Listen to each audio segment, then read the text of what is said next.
ফেনীবাসী কেমন আছেন সবাই? আলহামদুলিল্লাহ, আমিও ভালো আছি। আমি শুকরিয়া জানাই যে যুবক ভাইরা তোমরা এসেছো। যেখানে আমি যাই আলহামদুলিল্লাহ যুবকদের ঢল নামে। আলহামদুলিল্লাহ আজকে শুনলাম যে 8টা প্যান্ডেল। কয়টা? এটা হচ্ছে সেন্ট্রাল প্যান্ডেল। ওই 8টা প্যান্ডেলে 8টা প্রজেক্টর দেয়া। 8টা প্যান্ডেলে কি মহিলারা? 6টায় মহিলা আর বাকি 2টায় পুরুষ। আর এটা হচ্ছে সবচেয়ে বড় প্যান্ডেল। আলহামদুলিল্লাহ পড়বেন না? মাশাআল্লাহ মাশাআল্লাহ। যারা না বুঝে কোরআনের প্রোগ্রাম বানচাল করতে চায় তাদের এসে দেখা উচিত যে জনগণকে ভুলভাল বোঝানোর দিন শেষ। তাওহীদি জনতা এখন অনেক সচেতন। কোরআন প্রেমী তাওহীদি জনতা কোরআন আর সুন্নাহ এই দুইটাই বুঝে, এই দুইটা ছাড়া কিচ্ছু বোঝে না। এই জন্য কোরআন আছে যেখানে আমরা আছি, সুন্নাহ আছে যেখানে আমরা আছি, ইসলাম আছে যেখানে আমরা আছি। এই গণজোয়ার এটা কোরআনের পক্ষের গণজোয়ার, এই গণজোয়ার এটা ইসলামের পক্ষের গণজোয়ার, ঠিক কিনা? আজকে এই ময়দান থেকে বিরিয়ানির প্যাকেট দেয়া হবে? দুনিয়াবি কোনো স্বার্থ পাওয়া যাবে? একজনকে খুশি করতে এসেছি, চিল্লায় বলতে হবে তিনি কে। এজন্য গণজোয়ার আটকানো যায় না। আপনারা বানের পানি যখন ছুটতে শুরু করে দেখছেন আপনারা? ওইটারে আটকানো যায়? আটকাইতে গেলে পানি খালি বাড়তে থাকে, ফুলে ফেপে উপরে উঠতে থাকে। এক সময় যারা বাদ দিতে আসে এদেরকে সব ভেঙে মেসাকার করে দেয়। এজন্য যারা কোরআনের মাহফিলকে বানচাল করতে চায় এরা বোঝে নাই, না বুঝে এগুলো করেছে। আমরা তাদের জন্য দোয়া করি, কারণ আমাদের হৃদয়ে তাদের জন্য ভালোবাসা আছে না নাই? আজকে আসেন, আমাদের সাথে বসেন, দেখেন আমরা কোরআনের বিপক্ষে, আমার নবীর বিপক্ষে, আমার ইসলামের বিপক্ষে আমরা কোনো কথা বলি না, ঠিক কিনা? আমাদের এই পবিত্র মঞ্চগুলো থেকে কোরআনের পক্ষে কথা হয়, এই পবিত্র মঞ্চগুলো থেকে আমার নবীর শানের ব্যাপারে কথা হয়, এই পবিত্র মঞ্চগুলো থেকে ইসলামের পক্ষে কথা হয়। তো যেখানে ইসলামের কথা হয়, কোরআনের কথা হয়, বিশ্বনবী সাল্লাল্লাহু আলাইহি ইসলামের বায়োগ্রাফি নিয়ে কথা হয়, কোনো মুমিন ওই রকম বরকতময় মজলিস বন্ধ করতে পারে? আল্লাহ আমাদেরকে সহি সমঝ দান করুক, সহি বুঝ দান করুক। আমরা যেন সবসময় কোরআনের পক্ষে থাকতে পারি। আল্লাহ তুমি তৌফিক দাও। আজকের এই মাহফিলটাকে আল্লাহ তুমি আমাদের নাজাতের ওসিলা বানাও। আওয়াজ করে উত্তর দেন, সকল প্রশংসার মালিককে, সকল ক্ষমতার উৎসকে।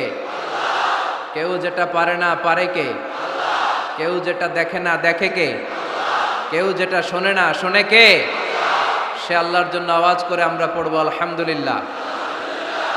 সবাই পড়েন, রব্বানা লাকাল হামদ হামদান কাসীরান তাইয়িবান মুবারাকান ফীহি ইয়া রাব্বি লাকাল হামদু কামা ইয়ানবাগি লিজালালি ওয়াজহিকা ওয়া আযীমি সুলতানিকা লাকাল হামদু বিল ঈমান লাকাল হামদু বিল ইসলাম লাকাল হামদু বিল কুরআন। আমরা প্রশংসা করলাম কার? সব সময় প্রশংসা করব কার? আমরা যেন মনিবের, আমার রব্বে করিমের, আল্লাহ রব্বুল ইজ্জা ওয়াল জালালের প্রশংসা যেন বেশি বেশি করতে পারে। আল্লাহ তুমি তৌফিক দাও। আরো জোরে পড়েন আমিন। ফেনীবাসীদেরকে আমি ভালোবাসি, ফেনীবাসীরা ভালোবাসে আমায়।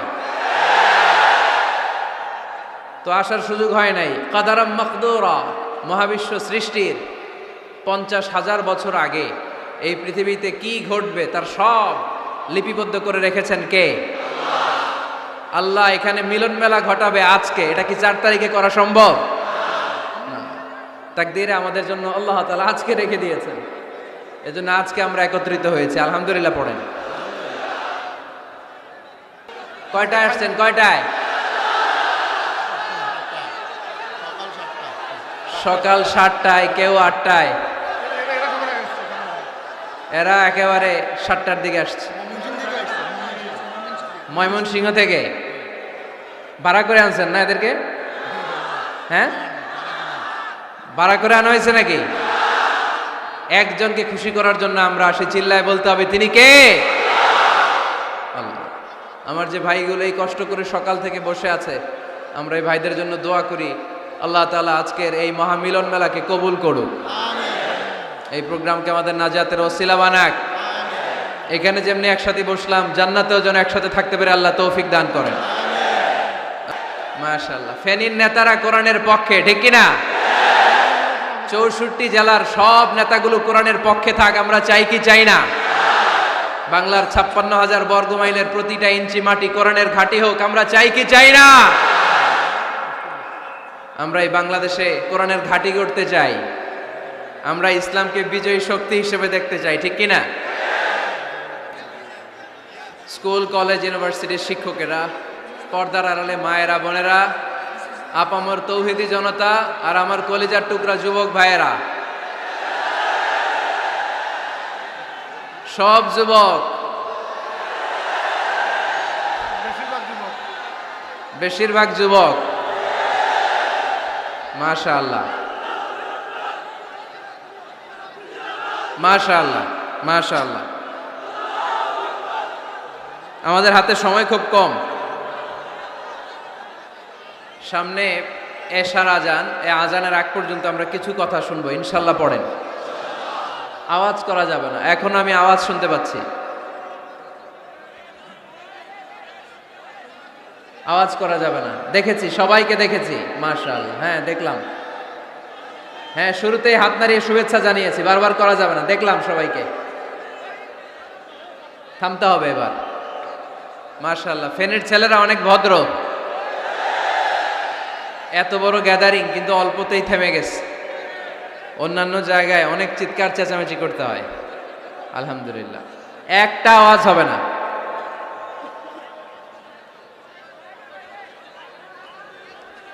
আমি বলেছি একটা আওয়াজ হবে না।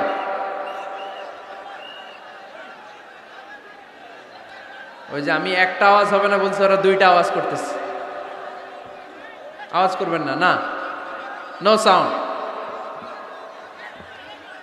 আজকে আমরা সূরাতুল হুজরাত থেকে কথা শুনবো। কোন সূরা থেকে? হুজরাত। সবাই বলেন হুজরাত। হুজরাত শব্দটা হুজরা শব্দের প্লুরাল, অর্থ হচ্ছে কামরা। মসজিদে ইমাম সাহেবের হুজরা আছে না নাই? ইমাম সাহেবের কামরা আছে না? আছে। তো আল্লাহ রাসূল সাল্লাল্লাহু আলাইহি সাল্লামের এরকম হুজরাখানা ছিল। এট এ টাইমে আল্লাহর হাবিব সাল্লাল্লাহু আলাইহি ইসলামের 9টা হুজরাখানা ছিল, যেখানে 9 জন বিবি বসবাস করতেন। কিছু বেদুইন লোকজন এসে কেমন করে বিশ্বনবী সাল্লাল্লাহু আলাইহি ইসলামের সাথে আচরণ করতে হবে এটা জানতো না। তাদের মধ্যে সভ্যতা ভব্যতার ছোঁয়া স্পর্শ লাগেনি। পরে আমরা নিজেরা নিজেদেরকে যেমনে ডাকি, তারাও এসে বিশ্বনবীকে এভাবে ডাকা শুরু করলো। কারো নাম যদি হয় আব্দুল্লাহ, আব্দুল্লাহর বন্ধু তারা ডাকবে এই আব্দুল্লাহ। কারো নাম যদি হয় করিম, তার বন্ধুটা ডাকে এই করিম। কারো নাম যদি হয় আবু বকর, তার বন্ধু তারে ডাকে এই আবু বকর। কিন্তু বিশ্বনবী সাল্লাল্লাহু আলাইহি ইসলামকে কি এই মুহাম্মদ এইভাবে ডাকা যাবে? না, ডাকা যাবে না। যদিও তিনি মানুষ, কিন্তু অসাধারণ মানুষ। যদিও তিনি নবী, তিনি মহানবী, তিনি সব নবীদের নবী, ঠিক কিনা? As a father, as a teacher, as a commander, as a law giver, as a law maker, Muhammad is the superman of the world. সুবহানাল্লাহ পড়েন। আমার নবীর চাইতে শ্রেষ্ঠ কোনো মানুষ গোটা বিশ্বে দ্বিতীয়টা হতে পারে? আমার নবীর চাইতে the most trust worthy personality, বিশ্বস্ত মানুষ এই পৃথিবীতে হতে পারে? সে কোন বন্ধু বলো বড় বিশ্বস্ত, সে কোন বন্ধু বলো বেশি বিশ্বস্ত, কার কাছে মন খুলে দেয়া যায়, কার কাছে প্রাণ খুলে দেয়া যায়, হওয়া যায় অতি আশ্বস্ত, তার নাম আহমদ বড় বিশ্বস্ত। সুবহানাল্লাহ পড়েন। আল্লাহ শিখাতে চাইলেন, এই বেদুইন লোকেরা সাবধান, যাকে তোমরা ডাকছো তিনি সাধারণ মানুষ নন। তাকে ইয়া মুহাম্মদ উখরুজ ইলাইনা, এ মুহাম্মদ, এই ঘর থেকে বের হয়ে আসো, এমন করে বেয়াদবের মতো ডাকা যাবে। বিশ্বনবী সাল্লাল্লাহু আলাইহি ইসলামকে ডাকতে হবে ইয়া নবী আল্লাহ, ওনাকে ডাকতে হবে ইয়া রাসূল আল্লাহ, ওনাকে ডাকতে হবে ইয়া হাবিব আল্লাহ। ঠিক কিনা? শিষ্টাচার শিক্ষা দিলেন। আল্লাহ বুঝাতে চাইলেন, তোমরা যদি অপেক্ষা করতে অনেক ভালো হতো। ওয়ালাউ আন্নাহুম সাবারু হাত্তা তাখরুজা ইলাইহিম লাকানা খায়রাল লাহুম। আল্লাহর হাবিব সাল্লাল্লাহু আলাইহি ওয়াসাল্লাম দুপুরের খাবার খেয়ে গড়াগড়ি করছিলেন। আল কাইলুলা, টসিং এন্ড টার্নিং, এপাশ ওপাশ করা। শীতকালে দুপুরের খাবার খেয়ে বিছানায় শুইলে আরাম আছে না নাই? এটাকে কাইলুলা বলে। আল্লাহর হাবিব সাল্লাল্লাহু আলাইহি ওয়াসাল্লাম যখন কাইলুলা করছিল, ঠিক তখন লোকগুলো ডাকতে আরম্ভ করলো, ইয়া মুহাম্মদ উখরুজ ইলাইনা, হে মুহাম্মদ আসো। আল্লাহ বললেন, খবর দাও, আমার নবীকে এইভাবে ডাকা যাবে না, বরঞ্চ আমার নবীকে তোমরা ডাকবে ইয়া নবী আল্লাহ, ইয়া রাসূল আল্লাহ, ইয়া হাবিব আল্লাহ বলে। সুবহানাল্লাহ পড়েন। আল্লাহর হাবিব সাল্লাল্লাহু আলাইহি ওয়াসাল্লাম যতক্ষণ না বের হয়ে আসে তোমাদের অপেক্ষা করা উচিত, সবর করা উচিত। আমরা অনেক সময় সবর করি না। ব্যাপার কি? আওয়াজ আবার বাড়তেছে কেন? এদিকে মাইকম্যান কই? মাইকম্যান এদিকে আসো তো, মাইকম্যান এদিকে আসো, আমার কাছে আসো। ভাই আওয়াজ করবেন না, এই আওয়াজ থামাতে থামাতেই এশার আজান হয়ে যাবে, আমি চলে যাব, আলোচনা শেষ, আমি চলে যাব। উপরে উঠাও, একটু উপরে, এদিকে এদিকে। আমি একটা কথা শুরু করলে এখানে চিৎকার চেঁচামেচি, আমি থামাবো, আবার শুরু করলে এটা হয় না। অল্প কয়েক মিনিট, লম্বা চূড়া বক্তব্যের সুযোগও নাই। এশার আজান হবে একটু পরে, একটু উপরে উঠাও। আমি চাই পিন পতন নীরবতা। আরেকটু আরেকটু, ব্যাস। আবার তো নিচে নেমে যায়। আওয়াজ করো না, আওয়াজ করো না ভাই, আওয়াজ করো না।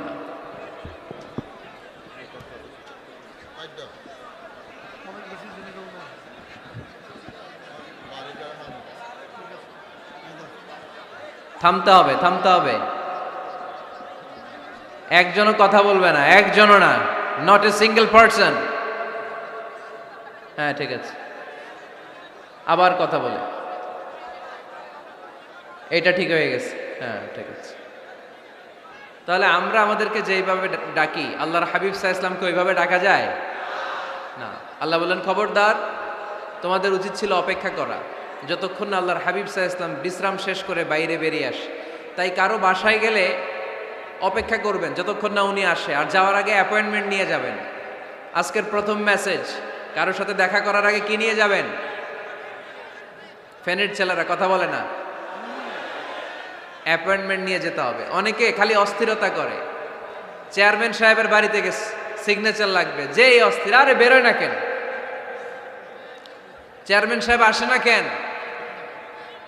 এতক্ষণ ধরে বসে আছে। এরকম বিরক্ত, খালি কমপ্লেইন করে, অভিযোগ করে, এরকম কিছু লোক আছে না নাই? খেয়াল রাখবেন, যারা ব্যর্থ, জীবনে ব্যর্থ, তারা সব সময় শুধু কমপ্লেইন করে, অভিযোগ।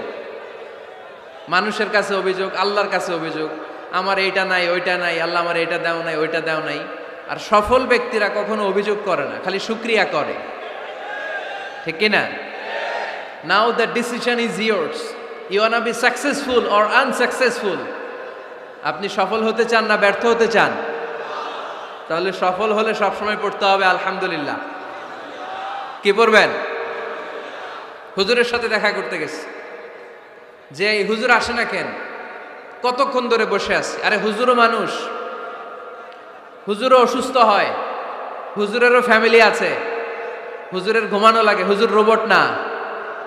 আমাদের যখন অ্যাপয়েন্টমেন্ট নেয় মেপে দেয়, হুজুর এই তো সহজ, আপনি এটা করে আসবেন, এরপরে হেলিকপ্টার রেডি, এরপরে ওইটাতে যাবেন, ওইখান থেকে হেলিকপ্টার রেডি। আমি রোবট, হুজুর কি রোবট? হুজুর তো মানুষ না। এগুলো করবেন না। ধৈর্য ধরতে শিখুন, একটু স্থির হন। স্টপ, অনেক হয়েছে, আর না। অস্থির জীবন আমরা চাই না। এই কোরআন আমাদেরকে অস্থির সময়ে স্বস্তির বাণী শোনায়, ঠিক কিনা? কিসের বাণী শোনায়? স্বস্তির বাণী। কোন সময়ে? অস্থির সময়ে স্বস্তির বাণী শোনায় কোরআন, ঠিক কিনা? এজন্য আজকের প্রথম মেসেজ হচ্ছে, কারো বাসায় গেলে পারমিশন নিতে হবে। দরজার সামনে যেয়ে আগে সালাম দিবেন 3 বার। কয়বার? অনুমতি চাইবেন, অনুমতি দিলে ঢুকবেন, অনুমতি না দিলে বের হয়ে চলে আসবেন। পারা যাবে? এজন্য রব্বুল আলামিন বলেন, ইয়া আইয়ুহাল্লাযীনা আমানু লা তাদখুলু বুয়ুতান গায়রা বুয়ুতিকুম হাত্তা তাস্তানিসু ওয়া তুসাল্লিমু আলা আহলিহা যালিকুম খায়রুল লাকুম লাআল্লাকুম তাযাক্কারুন। সুবহানাল্লাহ পড়েন। আল্লাহ ডেকে বললেন, ও ঈমানদারেরা শোনো শোনো, তোমরা যখন অন্য কারো বাড়িতে যাবে, খবরদার অনুমতি না নিয়ে, সালাম না দিয়ে ঘরে ঢুকে যেও না। দরজার সামনে দাঁড়িয়ে থাকো। দরজার সামনে দাঁড়িয়ে দাঁড়িয়ে 3 বার অনুমতি চাও, তারপরে সালাম দাও। অনুমতি দিলে ঢুকবা, নচেত চলে যাবা, ঠিক কিনা? এই আইনটা কার? ফেনীবাসী কি আইনটা মনে রাখতে পারবে? কারো বাসায় যাওয়ার আগে অ্যাপয়েন্টমেন্ট নিয়ে যাব, আর যে হুট করে দরজার ভিতরে ঢুকে যাব না, অপেক্ষা করব। You have to wait. তিনি আসতে বললে এরপরে ঢুকবো, মনে থাকবে? কারো ঘরে অনুমতি না নিয়ে ঢুকা কবিরা গুনাহ। কি গুনাহ? আমরা এগুলোর ইসলাম মনে করি না। আমরা ম্যানার জানি না, আমরা সোশ্যাল নর্মস জানি না। আমরা মনে করি নামাজ, রোজা, হজ, যাকাত, জিকির এগুলাই ইসলাম, ঠিক কিনা? ধরাবাঁধা ইসলাম হিন্দু ধর্মের মতো গদবাঁধা কোনো ধর্ম নয়। আমাদের মসজিদ এটা গির্জা, প্যাগোডা, সিনাগগ আর গুরুদুয়ারার মতো যে কোনো ইবাদতগাহ নয়। আমাদের মসজিদগুলো আমাদের সামাজিক ঐক্যের কেন্দ্রবিন্দু। আমাদের ইসলাম হচ্ছে আমাদের জীবন চালানোর মেথোডোলজি। কেমন করে এই লাইফটা সুন্দর হবে, স্মুথ হবে, তার সব নির্দেশনা কোরআনের ভেতরে আছে না নাই? এজন্য বিশ্বনবী বললেন, খবরদার কারো ঘরে যাওয়ার আগে সালাম দাও, পাশাপাশি অনুমতি চাও। এক সাহাবী দাঁড়িয়ে বললেন, ইয়া রাসূলুল্লাহ, ইয়া হাবিবাল্লাহ, আমার ঘরে আমরা কেবল 2 জন থাকি, 2টা ঘর। এক ঘরে থাকে আমার আম্মা, আরেক ঘরে থাকে আমি। আফাস্তাদিনু আলা উম্মি, আমি কি আমার মায়ের ঘরে ঢোকার আগে অনুমতি নেওয়া লাগবে নাকি? নবী হে, 2টা রুম আমার ঘরে, এক রুমে আমি, আরেক রুমে আমার মা। আফাস্তাদিনু আলা উম্মি, আমার মায়ের ঘরে যাওয়ার আগে অনুমতি নেওয়া লাগবে? আনা খাদিমুহা, আমি তো তার খেদমত করি, মায়ের ঘরে যাইতে অনুমতি লাগবে? বিশ্বনবী বললেন, নাআম ইস্তাযিন আলাইহা, হ্যাঁ অবশ্যই মায়ের ঘরে ঢোকার আগে অনুমতি নিয়ে ঢুকবা। সুবহানাল্লাহ পড়বেন না? সাহাবী বললেন, ইয়া রাসূলুল্লাহ, তিনি তো আমার মা, অনুমতি লাগবে কেন? বিশ্বনবী বললেন, আতুহিব্বু আন তারাহা উরিয়ানাতান, ও সাহাবী, তুমি কি তোমার মাকে উলঙ্গ দেখতে পছন্দ করো নাকি? সাহাবী বললেন, না, কশিন কালেও নয়, আমি কখনো আমার মারে উলঙ্গ অবস্থায় দেখতে পছন্দ করব না। বিশ্বনবী বললেন, তাহলে অবশ্যই অনুমতি নিয়ে ঢুকবা। যদি মারে উলঙ্গ দেখতে মনে না চায় তাহলে ঢুকবা, কারণ ঘরের ভিতরে কে কখন কোন পরিস্থিতিতে থাকে তার কোনো হিসাব আছে? এজন্য সালাম দিবেন, নক করবেন, অনুমতি চাইবেন, তখন নিজেকে নিজে ভিতরে যারা আছে, মহিলা হোক পুরুষ হোক, সামলে নিবে, গুছিয়ে নিবে, তারপরে আপনাকে ঢুকার ব্যবস্থা করে দিবে, ঠিক কিনা? তাহলে মায়ের ঘরে ঢুকতে হলে যদি অনুমতি লাগে, তাহলে বোনের ঘরে ঢোকার আগে অনুমতির দরকার আছে না নাই? আমার পাশের ঘর হচ্ছে আমার ভাইয়ের ঘর, ভাইয়ের ঘরে ঢোকার আগে অনুমতির দরকার আছে না নাই? কাজিন, চাচাতো বোন, খালাতো বোন, চাচাতো ভাই, খালাতো ভাই, পাশের ঘরের ভাবি, পাশের বাড়ির মানুষ, এদের ঘরে ঢোকার আগে অনুমতির প্রয়োজন আছে না নাই? খবরদার, খবরদার, এটা কবিরা গুনাহ। This is my first message to the people of Feni tonight. আজ রাতে ফেনীবাসীদের কাছে আমার প্রথম মেসেজ হচ্ছে, কারো ঘরে যাওয়ার আগে অ্যাপয়েন্টমেন্ট নিয়ে যাব, কখন তার সাথে দেখা করব আগে অ্যাপয়েন্টমেন্ট নিয়ে যাব, তারপরে যে দরজার বাইরে দাঁড়িয়ে পারমিশন চাইবো, মানে অনুমতি নিব, তারপরে সালাম দিব, এরপরে ঘরে ঢুকবো। পারা যাবে? ইনশাল্লাহ পড়তে পারবেন না আওয়াজ করে? আজকে আলোচনার বিষয় হচ্ছে সূরাতুল হুজুরাত। সূরার নাম কি? হুজুরাত। এটা মাদানী সূরা। কি সূরা? এটা কোরআনের 49 নম্বর সূরা। কত নম্বর সূরা? এই সূরায় মোট আয়াত আছে 18টি। কয়টি? এবার আমি প্রশ্ন করব, উত্তর দেন। এই সূরায় মোট আয়াত সংখ্যা কয়টি? 18টি। এটি কোরআনের কততম সূরা? 49তম সূরা। আর সূরাটা মাক্কি সূরা। কি সূরা? মাদানী সূরা। এই সূরাটাকে বলা হয় সামাজিক রীতিনীতির সূরা। সোশ্যাল নর্মস শেখানো হয়েছে এই সূরায়। কেমন করে সমাজের শান্তি শৃঙ্খলার ভারসাম্য অক্ষুণ্ণ থাকবে সে ব্যাপারে এই সূরাতে আল্লাহ তাআলা কিছু দিক নির্দেশনা দিয়েছেন।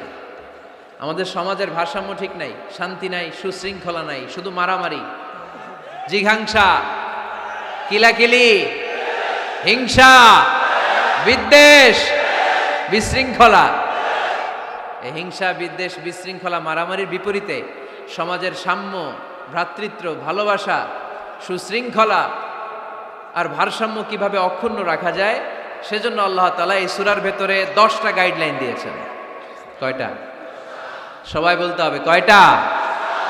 10টা। প্রথম গাইডলাইন হচ্ছে আল্লাহ তাআলা বলছেন, খবরদার যারা বিশ্বাসী বলে নিজেদেরকে দাবি করো, আল্লাহ আল্লাহর রাসূলের নিয়মের বা আইনের উপর দিয়ে টপকে যেও না। আল্লাহ আল্লাহ রাসূল যেটা বলেছে এটাই ফাইনাল, ঠিক কি না? রব্বুল আলামিন বলেন, ইয়া আইয়ুহাল্লাযীনা আমানু লা তুকদ্দিমু বাইনা ইয়াদাইল্লাহি ওয়া রাসূলিহি ওয়াত্তাকুল্লাহ ইন্নাল্লাহা সামিউন আলীম। পড়েন সুবহানাল্লাহ। আল্লাহ বললেন, যারা বিশ্বাসী বলে দাবি করো, খবরদার আল্লাহর দেয়া বিধান আর আমার নবীর দেয়া বিধান, এই বিধানগুলাই ফাইনাল। এই ফাইনাল কথার পরে মুমিনের কোনো কথা থাকতে পারে? আল্লাহ যেটা বলেছে, আল্লাহ রাসূল যেটা বলেছে সেটাই ফাইনাল। আওয়াজ করে বলতে হবে, সেটা কি? এটা ফাইনাল। এরপর আর নতুন কোনো কথা নাই। যখনই বলা হবে আল্লাহ বলেছে, রাসূল বলেছে, আমরা বলবো আমান্না, সামি'না ওয়া আতা'না, আমরা শুনলাম, মানলাম, বিশ্বাস করলাম। আমাদের পক্ষ থেকে আর দ্বিতীয় কোনো কথা নাই, ঠিক কি না? এজন্য আল্লাহ বললেন, খবরদার আমি আর আমার রাসূল যেটা দিয়েছি সেটাই ফাইনাল। অতিরিক্ত বুঝতে যেও না, ওভার স্মার্ট সাজতে চেও না। আমি আল্লাহর দেয়া নবীর দেয়া বিধানের সামনে অ্যাডভান্স হতে যেও না, কারণ আমি আল্লাহ আর আমার রাসূল যেই নিয়ম দিয়েছি সেটাই ফাইনাল, সেটাতেই বরকত। কোন মুমিন বান্দাবান্দীদের কাছে যখন আল্লাহ আর আল্লাহর রাসূলের কথা বলা হয় তাদের কাছে এটাই ফাইনাল, ঠিক কি না? ওমা কানা লিমুমিনিন ওয়ালা মুমিনাতিন ইযা কাদাল্লাহু ওয়া রাসূলুহু আমরান আইয়াকুনা লাহুমুল খিয়ারাতু মিন আমরিহিম। মুমিন নরনারীর কাছে যখন বলা হবে এটা আল্লাহর কথা, আল্লাহর রাসূলের কথা, এটাই ফাইনাল। এরপরে মুমিনের আর নতুন কোনো চয়েস থাকতে পারে? আল্লাহ বলেছে 5 ওয়াক্ত সালাত জামাতের সাথে আদায় করো, এটাই ফাইনাল, ঠিক কি না? আল্লাহ বলেছেন চুরি করলে চোরের হাত কেটে দাও। বিশ্বনবী জীবদ্দশায় চোরের হাত কেটে দেখিয়ে দিয়েছেন, চুরি করলে হাত কেটে দাও, এটাই ফাইনাল, ঠিক কি না? আল্লাহ নিয়ম জারি করেছেন, ও নারীরা পর্দা করে ঘর থেকে বের হও, এর উপরে কোনো কথা নাই, জোরে বলেন ঠিক কি না? আল্লাহ আইন করে দিয়েছেন রমাদানের 29 দিন কিংবা 30 দিন রোজা রাখবা, এটাই ফাইনাল, এরপরে কোনো কথা নাই, জোরে বলেন ঠিক কি না? যারা সম্পদশালী হয়েছো বছরান্তে 2.5% যাকাত দিবা, বিধানটা কার? এটাই ফাইনাল, এরপরে কোনো কথা আছে? তার মানে আল্লাহ আল্লাহ রাসূল যেটা দিয়েছে এটাই ফাইনাল, এটাই সর্বোৎকৃষ্ট। এর চেয়ে উৎকৃষ্ট আর ভালো হতে পারে না, এটাই শ্রেষ্ঠ। এক সাহাবী বলল, আসুমুদ্দাহার, আমি সারা বছর রোজা রাখবো, রোজা ভাঙবো না। আরেক সাহাবী বলল, আতাজিলুন নিসা, আমি আমার বউয়ের কাছে যাব না, আজীবন বৈরাগ্য জীবন যাপন করব। আরেক সাহাবী বলল, উসল্লি লাইলা কুল্লাহ, সারা রাত তাহাজ্জুদ পড়ব, ঘুমাবো না। এই কথা শুনে বিশ্বনবী রেগে গেলেন। বিশ্বনবী বললেন, কে কে বলেছে এই কথা? যে সারা বছর রোজা রাখবে, সারা রাত তাহাজ্জুদ পড়বে, স্ত্রীর কাছে যাবে না। ইন্নী আখশাকুম লিল্লাহি ওয়া আতকাকুম লাহু, নিশ্চয় আমি তোমাদের চাইতে আল্লাহকে বেশি ভয় করি। আমি বিশ্বনবী সবচেয়ে বড় মুত্তাকি, আমি বিশ্বনবী সবচেয়ে বড় বুজুর্গ, আমি বিশ্বনবী সবচেয়ে বড় আল্লাহওয়ালা। তো আমি এত বড় আল্লাহওয়ালা হয়ে আমি 11 জন স্ত্রী রেখেছি, আমি এত বড় আল্লাহওয়ালা হয়ে রাতে তাহাজ্জুদও পড়ি, আবার কিছু অংশ ঘুমাই। আমি এত বড় আল্লাহওয়ালা হয়ে বছরে কিছু সময় রোজা রাখি, মাঝে মাঝে রাখি না। তা আমি ব্যালেন্স করে জীবন ধারণের পরে আমার আল্লাহওয়ালাগিরিতে কোনো সমস্যা হয় নাই, আমার নবী হতে সমস্যা হয় নাই। তোমাদের সমস্যা হলো কেন? তোমরা কোত্থেকে এটা শিখেছো? আমি বিশ্বনবী যেটা শিখিয়েছি এটাই ফাইনাল, এর চেয়ে শ্রেষ্ঠ কোনো কাজ আর হতে পারে না। চিল্লায় বলেন ঠিক কিনা? ফজরের ফরজ নামাজ কয় রাকাত? আওয়াজ করে বলেন। বিধানটা কার? আপনি যদি বলেন আমি একটু বাড়ায় পড়ব, 3 রাকাত পড়ব, সওয়াব বেশি হবে না? কারণ আপনি অ্যাডভান্স হয়েছেন। লা তুকদ্দিমু বাইনা ইয়াদাইল্লাহি ওয়া রাসূলিহি, খবরদার আল্লাহ আল্লাহ রাসূলের উপর অ্যাডভান্স হয়ো না। রমাদানের রোজা 30টা, আপনি যদি বলেন 35টা রাখবো। ফেনীর ভাইয়েরা, রমজানের পরে আরো 5টা যদি একাধারে রাখেন, রমজান মনে করে আল্লাহ কবুল করবে? কবুল করবে? তার মানে আল্লাহ আল্লাহ রাসূল যেটা বলেছে এটাই ফাইনাল। এর চেয়ে বেশি কিছু আর ইবাদত করা যাবে, এর চেয়ে শ্রেষ্ঠ ইবাদত হতে পারে না। বিষ্ণু ইসা ইসলাম বললেন সারা রাত তাহাজ্জুদ পড়লে এটা শ্রেষ্ঠ ইবাদত নয়, বরং রাতের কিছু অংশ ঘুমাবা, কিছু অংশ তাহাজ্জুদ পড়বা। আইয়ামুল বীজের রোজা রাখবা, সোম আর বৃহস্পতিবার রোজা রাখবা, আরাফার রোজা রাখবা, আশুরার রোজা রাখবা, শাওয়ালের 6 রোজা রাখবা। এর চেয়েও বেশি রাখতে চাইলে একদিন রোজা রাখবা, আরেকদিন রাখবা না, একদিন রাখবা, আরেকদিন রাখবা না। এর চেয়ে ভালো রোজার হতে পারে? হতে পারে না। আল্লাহর হাবিব সাল্লাল্লাহু আলাইহি ওয়াসাল্লাম বললেন সেই শ্রেষ্ঠ যে স্ত্রীদের সাথেও মেলামেশা করে, আবার ইবাদতও করে। ইসলামের মধ্যে ভারসাম্য আছে না নাই? তাহলে বোঝা গেল আল্লাহর হাবিব সাল্লাল্লাহু আলাইহি ওয়াসাল্লাম আল্লাহর সবচেয়ে কাছের, তিনি সবচেয়ে বড় মুত্তাকি। ফেনীবাসী আওয়াজ করে বলেন তো, আমার নবীর চাইতে বড় মুত্তাকি হওয়া যাবে? আমার নবীর চাইতে বড় আল্লাহওয়ালা হওয়া যাবে? নামাজ কেমন করে পড়তে হয় এটা নবী শিখায় গিয়েছেন, এর চেয়ে বেশি কিছু করা যাবে? জিকির কেমন করে করতে হয় এটা বিশ্বনবী শিখিয়ে গিয়েছেন কি জান নাই? বিশ্বনবীর শিখানো পন্থার বাইরে নতুন পন্থায় জিকির করা যাবে? তাহলে আল্লাহ এবং আল্লাহ রাসূল যা শিখিয়েছে এটাই ফাইনাল। আল্লাহ আল্লাহ রাসূলের কথার উপরে আমরা দ্বিতীয় কোনো কথা বলতে চাই না। এটা হচ্ছে 1 নাম্বার গাইডলাইন। সমাজে যদি শান্তি আনতে চান এই গাইডলাইন মানতে হবে। বিশ্বাসীদের জন্য 2 নাম্বার গাইডলাইন হচ্ছে লা তারফাউ আসওয়াতাকুম ফাওকা সাউতিন নবী। খবরদার ওহে বিশ্বাসীরা, নবীর কণ্ঠের চাইতে যেন তোমাদের কণ্ঠ উঁচু হয়ে না যায়। আপনারা কথা শুনতেছেন? মনোযোগ আছে না গেছে? বনু তামিম গোত্রের নেতা কে হবে? আল্লাহর হাবিব সাল্লাল্লাহু আলাইহি ওয়াসাল্লাম পরামর্শ করছিলেন। সাইয়েদনা আবু বকর বললেন আমার মতামত হচ্ছে এই লোকটা নেতা হলে ভালো হয়, যোগ্য লোক। ওমরে ফারুক বললেন না, উনি না। আবু বকর যেটা বলেছে ওইটা না, আমার মনে হয় এই লোকটা নেতা হলে ভালো হয়। আবু বকর বললেন না ওমর তুমি বুঝো না, আমি যারে বলছি সে ভালো। ওমরে ফারুক বলে না আবু বকর, আমি যাকে বলেছি সে ভালো। এরকম মতামত দিতে দিতে, তর্ক করতে করতে বিশ্বনবীর গলার চাইতে সাহাবীদের গলার আওয়াজ বড় হয়ে গিয়েছে। আল্লাহ এটা আরশের উপর থেকে বরদাস্ত করে নাই। আল্লাহ বলেছেন খবরদার, লা তারফাউ আসওয়াতাকুম ফাওকা সাউতিন নবী। নবীর কণ্ঠের চাইতে তোমাদের কণ্ঠ যেন উঁচু হয়ে না যায়। আমার নবীকে আমি তোমাদের বন্ধু বানিয়েছি, তোমাদের কাছে রেখেছি, তার মানে এই নয় যা মন চায় তাই নবীর সাথে আচরণ করবা, ঠিক কিনা? কখনো যেন নবীর কণ্ঠের চাইতে কণ্ঠ উঁচু হয়ে না যায়। যদি নবীর গলার আওয়াজের চাইতে তোমাদের গলার আওয়াজ উঁচু হয়ে যায়, তোমাদের জীবনের সব নেক আমলগুলোকে আমি বাতিল করে দেব।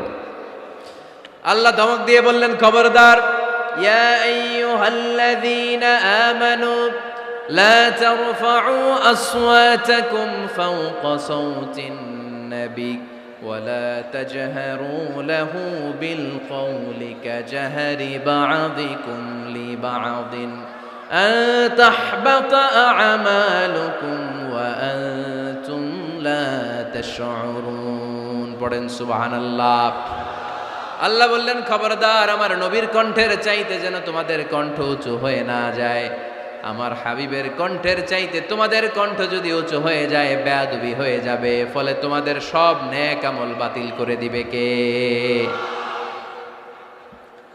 এই আয়াত নাজিল হওয়ার পরে সাহাবারা কেউ বিশ্বনবীর সামনে এসে বড় গলায় কথা বলে না, আস্তে আস্তে বলে।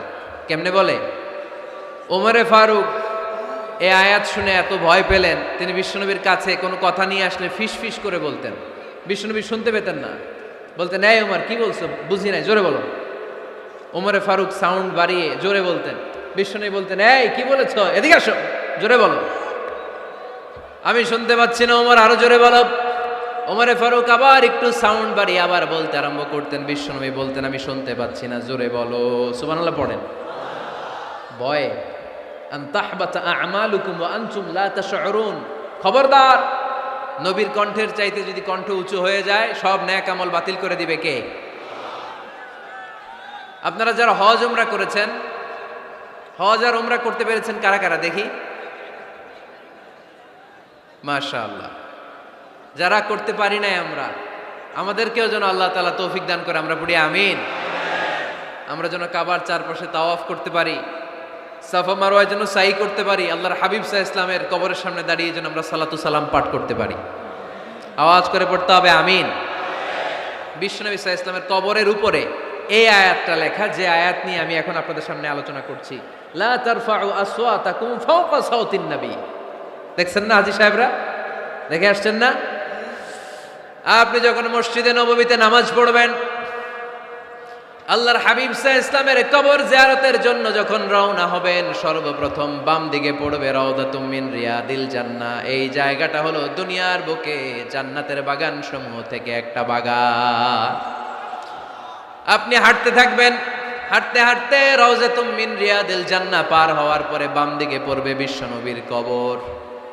বিশ্বনবীর কবরের সামনে দাঁড়িয়ে কোনো উম্মত সহ্য করতে পারে নাকি? ধৈর্য ধারণ করতে পারে নাকি? আজীবন যেই নবীর কথা শুনলাম, আজীবন যেই নবীর হাদিস চর্চা করলাম, আজীবন যেই নবীর ভালোবাসা হৃদয়ের মধ্যে ধারণ করলাম, ওই নবী নাকি এই জায়গায় শোয়া, ওই নবী নাকি এখানে শুয়ে আছে, এটা কল্পনা করলে কোনো উম্মত ধৈর্য ধারণ করতে পারে? কলিজাটা ছিঁড়ে খান খান হয়ে যায়, চিৎকার দিয়ে নবীরে ডাক দিতে মনে চায়। কিন্তু আল্লাহ বলেছেন, খবরদার, কবরের উপরে এই আয়াতটা লেখা, লা তারফাউ আসওয়াতাকুম ফাওকা সাওতিন নবী। খবরদার, এটা নবীর দরবার, এখানে বড় গলায় চিৎকার চেঁচামেচি করে কোনো আওয়াজ করা যায় না। চিল্লায় বলেন ঠিক কি না? এজন্য আল্লাহ বললেন, লা তারফাউ আসওয়াতাকুম ফাওকা সাওতিন নবী। খবরদার, নবীর কণ্ঠের চাইতে যেন কণ্ঠ উঁচু হয়ে না যায়। এই আয়াতের হুকুম আল্লাহর হাবিব সাল্লাল্লাহু আলাইহি ওয়াসাল্লামের জীবদ্দশা অবস্থায় যেমন ছিল, ঠিক এখনো এটারে বলবৎ রেখেছে কে? তাই ওইখানে আল্লাহর হাবিব সাল্লাল্লাহু আলাইহি ওয়াসাল্লামের কবরের সামনে বুক ফেটে কান্না আসে, আমার নবী, আমার পেয়ারা নবী এখানে, পেয়ারা রাসূল শুয়ে আছে, এটা জেনেও আমি চিৎকার দিতে পারি না, আমি হই হুল্লোড় করতে পারি না, আমি লাফাতে পারি না, আমি শুধু চোখের পানি ছেড়ে আমার নবীরে সালাম পাঠাতে পারি। ঠিক কিনা? এই আয়াতের হুকুম শুধু নবীর ক্ষেত্রেই প্রযোজ্য নয়, আব্বা আম্মার ক্ষেত্রেও প্রযোজ্য। আব্বা আম্মার সামনে দাঁড়িয়ে বড় গলায় কথা বলা যাবে? উস্তাদ আল আসাতেজা যারা আমাদেরকে শিখিয়েছেন, তাদের সামনে বড় গলায় কথা বলা যাবে না। আধ্যাত্মিক গুরু, ইসলামী আন্দোলনের নেতা, ধর্মীয় নেতা, ওনাদের সামনেও চোখ রাঙিয়ে কথা বলা যাবে না। চিল্লায় বলেন ঠিক কিনা? লা তারফাউ আসওয়াতাকুম ফাওকা সাওতিন নবী। আদব নাই সমাজে, আদব নাই, এজন্য এত মহা সমস্যা। তাহলে প্রথম মেসেজ হচ্ছে, আল্লাহ আল্লাহর হাবিব যা বলেছেন ওইটাই ফাইনাল, ওইটার উপরে কোনো কথা আছে? দ্বিতীয় মেসেজ হচ্ছে, নবীর দরবারে দাঁড়িয়ে বড় গলায় কথা বলা যাবে। 3 নম্বরে আল্লাহ বললেন, ইয়া আইয়ুহাল্লাযীনা আমানু ইন জাআকুম ফাসিকুম বিনাবাইন ফাতাবায়ানু। ও বিশ্বাসীরা, ও ঈমানদার বান্দারা, তোমাদের সামনে যদি কোনো পাপাচারী, কোনো ফাসেক যদি কোনো খবর নিয়ে আসে, খবরটা বিশ্বাস করার আগে যাচাই করে নিও। ফাতাবায়ানু ইয়ানি ফাতাসাব্বাতু আন সিহহাতিল খবর, খবরটা সহি কিনা যাচাই করার দরকার আছে না নাই? ইন জাআকুম ফাসিকুম বিনাবাইন ফাতাবায়ানু। ফেনীবাসী মনোযোগ দিয়ে শুনেন, কেউ যদি কোনো তথ্য নিয়ে আসে, খবর নিয়ে আসে, শুনেই হুট করে বিশ্বাস করা যাবে না। ফেসবুকে প্রায় বিভিন্ন ফেক নিউজ আছে না নাই, রুমর, গুজব আছে না নাই। আমি তখন মালয়েশিয়া, হঠাৎ করে দেখলাম নিউজের মধ্যে অনেকে স্ট্যাটাস দিতে শুরু করেছে যে পেঁয়াজের মতো লবণেরও দাম বেড়ে গেছে। এটা কি সত্য নিউজ না গুজব? জোরে বলেন। গুজব। আসলে কি লবণের দাম বাড়ছিল? বাড়ে নাই, কিন্তু না জেনেই অনেকে শেয়ার দিচ্ছে। এজন্য ফেসবুকে কোনো নিউজ যদি আপনি দেখতে পান, শুনতে পান, verify, justify the news whether it's true or wrong. Check, make a cross check and double check regarding the authenticity of the report. এই রিপোর্টটা সঠিক কিনা ভেরিফাই করবেন আগে, তারপরে শেয়ার মারবেন। অনেকে আছে সিলে কান নিয়ে গেছে, শুই না সিলের পিছনে দৌড়। আগে কি সিলের পিছনে দৌড়াবেন নাকি কানে হাত দিবেন? নিউজ একটা দেখলেই শেয়ার দেয়া যাবে? কি করবেন? যাচাই করবেন। You have to cross check, you have to justify the news, you have to verify the news. আমরা প্রায় নিউজ একটা দেখলেই শেয়ার দেই। হয়তো একটা ভুল নিউজ আপনি শেয়ার দিয়েছেন, এই ভুল নিউজের কারণে পুরো সমাজের মধ্যে গোলমাল, এর দায়ভার আপনার কাঁধেই বর্তাবে। আওয়াজ করে বলেন ঠিক কিনা? এই ভুয়া নিউজগুলোতে আমাদের খুব আগ্রহ। ফেসবুক নিজের মন মতো ব্যবহার করা যাবে না। প্রায় ফেসবুকে অনেক রুমর পাবেন, গুজব, অনেক স্ক্যান্ডাল। অমুক নেতার গোপন ভিডিও ফাঁস। তো অমুক নেতার গোপন ভিডিও ফাঁস, তোর কি হয়েছে? তোর সমস্যা কি? ওইটা তোর শেয়ার দেয়া লাগবে কেন? চিল্লায় বলেন ঠিক কিনা? মানুষের দোষ আমরা গোপন করতে পারি না। মান সাতারা মুসলিমান সাতারাহুল্লাহু ফিদ দুনিয়া ওয়াল আখিরাহ। যে অন্যের দোষ দেখে গোপন রাখে, তার দোষগুলো গোপন রাখবে কে? ওমান কাশাফা মুসলিমান কাশাফাহুল্লাহু ফিদ দুনিয়া ওয়াল আখিরাহ। যে অন্যের গোপন বিষয় প্রকাশ করে দেয়, ওর গোমরও কিয়ামতের ময়দানে ফাঁস করে দিবে কে? আপনি 10 জনের সামনে অন্যের গোপন বিষয় ফাঁস করবেন, আল্লাহ লাখো মানুষের সামনে আপনার ল্যাংটা করে ছেড়ে দিবে। লক্ষ মানুষের সামনে আপনার গোমর ফাঁস করে দিবে। এজন্য খবরদার, অন্যের পিছনে লেগে থাকেন না, অন্যের দোষ খুঁজেন না, দোষ খুঁজবেন নিজের। ইন জাআকুম ফাসিকুম বিনাবাইন ফাতাবায়ানু। মুমিন কোন তথ্য, কোন সংবাদ, কোন রিপোর্ট কিংবা নিউজ শুনলেই বিশ্বাস করে না। মুমিন আগে এটাকে যাচাই করে, বাছাই করে, জাস্টিফাই করে, ভেরিফাই করে, তারপরে সে বিশ্বাস করে। ঠিক কিনা? আল্লাহর হাবিব সাল্লাল্লাহু আলাইহি ওয়াসাল্লাম বনুল মুস্তালিকের যুদ্ধে জয়লাভ করলেন। হারিস ইবনে মিরার বনুল মুস্তালিকের নেতা। শুনতেছেন আপনারা? কষ্ট হচ্ছে? আচ্ছা। হারিস ইবনে মিরার বললেন, ইয়া রাসূলুল্লাহ, আমরা ইসলাম ধর্ম গ্রহণ করলাম, কি কি নিয়ম মানতে হবে? আল্লাহর হাবিব সাল্লাল্লাহু আলাইহি ওয়াসাল্লাম বললেন, সালাত পড়বে, যাকাত দিবে। উনি বললেন, তাহলে যাকাত নেন। আল্লাহর হাবিব বললেন, না, এই তো মাত্র কালিমা পড়ে মুসলমান হলে, হালানিল হাউল, 1 বছর অতিক্রান্ত হওয়ার পরে যাকাত দিবে। আল্লাহর হাবিব সাল্লাল্লাহু আলাইহি ওয়াসাল্লাম মদিনায় ফিরে আসলেন। 1 বছর পর আল ওয়ালিদ ইবনে উকবা রাদিয়াল্লাহু তাআলা আনহুকে পাঠালেন, যাও বনুল মুস্তালিকের 1 বছর পূর্ণ হয়েছে, যাকাতের সম্পদ নিয়ে আস। এইদিকে হারিস ইবনে মিরার যাকাতের সম্পদ নিয়ে, সৈন্যবাহিনী নিয়ে, নবীর দূত আসবে যাকাত কালেকশনের জন্য, ওনার জন্য মেহমানদারিতে কোনো ঘাটতি না হয়, ওয়েল রিসিপশন দেওয়ার জন্য এলাকা থেকে বের হয়ে মরুভূমির সামনে দলবল নিয়ে দাঁড়িয়ে। ওয়ালিদ ইবনে উকবা যখন যাকাতের সম্পদ কালেক্ট করার জন্য বনুল মুস্তালিকের ওদিকে যেতে শুরু করেছে, এলাকায় ঢোকার আগেই দেখে বনুল মুস্তালিকের লোকেরা ঘোড়সাওয়ার বাহিনী দাঁড়ায় আছে। এই দৃশ্য দেখে ওয়ালিদ ইবনে উকবা মনে করেছে বনুল মুস্তালিক মনে হয় তাকে হত্যা করার জন্য দাঁড়িয়ে রয়েছে। আসলে কি হত্যার জন্য দাঁড়ায় আছে? কি জন্য দাঁড়ায় আছে? ওয়েলকামিং রিসিপশন দেওয়ার জন্য। উনি ভয় পেয়ে অ্যাবাউট টার্ন,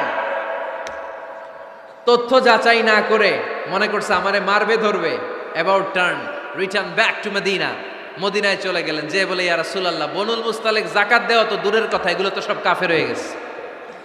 ইয়া রাসূলুল্লাহ, ওরা তো মনে হয় কাফের হয়ে গিয়েছে, যাকাত প্রদান করা তো দূরের কথা, মারার জন্য সৈন্যবাহিনী নিয়ে অ্যাটাক করেছে। বিশ্বনবী রেগে গেলেন। খালিদ বিন ওয়ালিদের নেতৃত্বে 1000 সৈন্যবাহিনী পাঠিয়ে বললেন, যাও বনুল মুস্তালিক অ্যাটাক করো, বনুল মুস্তালিকে অভিযান চালাও। আল্লাহ বললেন, নবী অভিযান পরে চালান, ইন জাআকুম ফাসিকুম বিনাবাইন ফাতাবায়ানু। সুবহানাল্লাহ পড়েন। নবী হে, অভিযান পড়ে চালান। তথ্য যে নিয়ে আসছে ওয়ালিদ, এটা সত্য কিনা আগে যাচাই করেন। সে যে তথ্য আপনাকে সরবরাহ করেছে এই তথ্য সঠিক নয়, সে ভুয়া তথ্য দিয়েছে, সে ভুল বুঝেছে, এখানে মিসআন্ডারস্ট্যান্ডিং হয়েছে। আপনি 1000 সৈন্যবাহিনী পাঠাবেন না। আপনার 1000 সৈন্যবাহিনী যে যদি বনিল মুস্তালেককে অ্যাটাক করে, তাহলে এই অ্যাটাকে কোনো ক্ষয়ক্ষতি হলে সবটার দায়ভার আপনার কাঁধেই বর্তাবে। চিল্লায় বলেন ঠিক কিনা? আমার নবীকে শেখানোর মাধ্যমে আল্লাহ তাআলা আমাদেরকে শিখা যাবে না। আগে যাচাই বাছাই করার দরকার আছে না নাই? আছে। আপনার বন্ধু এসে বলল, আরে দোস্ত তুমি এইখানে, ভাবিরে তো দেখলাম বাজারে আরেক লোকের সাথে ঘুরতেছে। আপনি রেগে মেগে আগুন, অফিস থেকে বাসায় যায় বউরে কিল, আইজো মায়ের কাইলো মায়ের, এরকম হতে পারে না? আপনার বন্ধু হয়তো আপনার ওয়াইফের মতো আরেকজন মহিলাকে দেখেছে, এটা হতে পারে কি পারে না? আপনার ওয়াইফকে জিজ্ঞেস করেন নাই, ক্রস চেক করেন নাই, না করে আপনি ঝগড়া মারামারি শুরু করে দিয়েছেন। এই ছোট্ট ঝগড়া থেকে বিচ্ছেদের দিকে, ডিভোর্সের দিকেও যেতে পারে। এরকম আছে না নাই? এরকম অনেক ভুরি ভুরি কেস আমাদের কাছে আছে। নিউজ যাচাই না করে, গুজব আর রুমর যাচাই না করে সিদ্ধান্ত নিয়েছে, পরে মাথার মধ্যে চাপড়ায়, নিজের কপালে নিজে চাপড়ায়। এরকম আছে না নাই? তাহলে আল্লাহ তাআলার দেয়া 3 নাম্বার গাইডলাইন হচ্ছে, কোনো তথ্য শুনেই বিশ্বাস করা যাবে না, আগে যাচাই করতে হবে। আওয়াজ করে বলেন, আগে কি করতে হবে? যাচাই করতে হবে। যাচাই বাছাই ছাড়া আজ থেকে ফেসবুকে আমরা আর কোনো নিউজ শেয়ার দিবেন? মনে থাকবে? আরে এগুলাই তো জরুরি ওয়াজ। কবরের ওয়াজ তো অনেক শুনছি, জান্নাত জাহান্নামের ভয় আর জান্নাতের নাজ নেয়ামত তো অনেক শুনেছি। সমাজটারে শান্তিপূর্ণ ভারসাম্যপূর্ণ করার দরকার আছে না নাই? খবর শুনে আমরা বিশ্বাস করি, যাচাই না করে আমরা বলে বেড়াই না। যাচাই না করে, নিশ্চিত না হয়ে আজ থেকে কোনো নিউজ আমরা ফেসবুকে শেয়ার দিব না। 4 নম্বরে আল্লাহ বললেন, 4 নম্বর গাইডলাইন আল্লাহ দিলেন, ইয়া আইয়ুহাল্লাযীনা আমানু লা ইয়াসখার কওমুম মিন কওম। খবরদার আমার বিশ্বাসী বান্দারা, আমার ইমানদার বান্দারা, কেউ কোনোদিন কাউরে ঠাট্টা বিদ্রুপ করে না। সুবহানাল্লাহ পড়েন। মুমিন বান্দা কাউকে ঠাট্টা করতে পারে, বিদ্রুপ করতে পারে না। আমাদের জিহ্বা আছে বলে আমরা যা ইচ্ছা তাই বলতে পারি। কথা বলেন না কেন? আমাদের কান আছে বলে কান দিয়ে আমরা যা মনে চাই তাই শুনতে পারি। যেন কানে শুনি সদা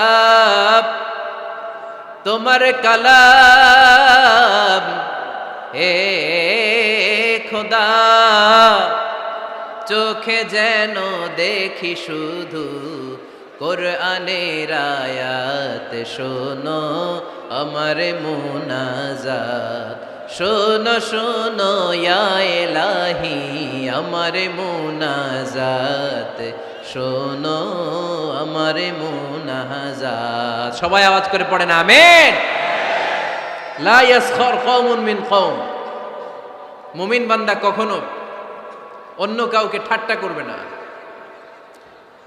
আমার কোনো ভাই মনে কষ্ট পায়, এরকম কোনো ঠাট্টা বিদ্রুপ খোঁচা মেরে পোক মেরে কথা বলা যাবে না। এটা তার চেহারা নিয়ে না, তার পেশা নিয়ে না, তার বংশ নিয়ে না, তার পরিবার নিয়ে না। তার বাবা চুরি করেছে, আমি কি বলতে পারবো তুই চোরের ঘরের চোর?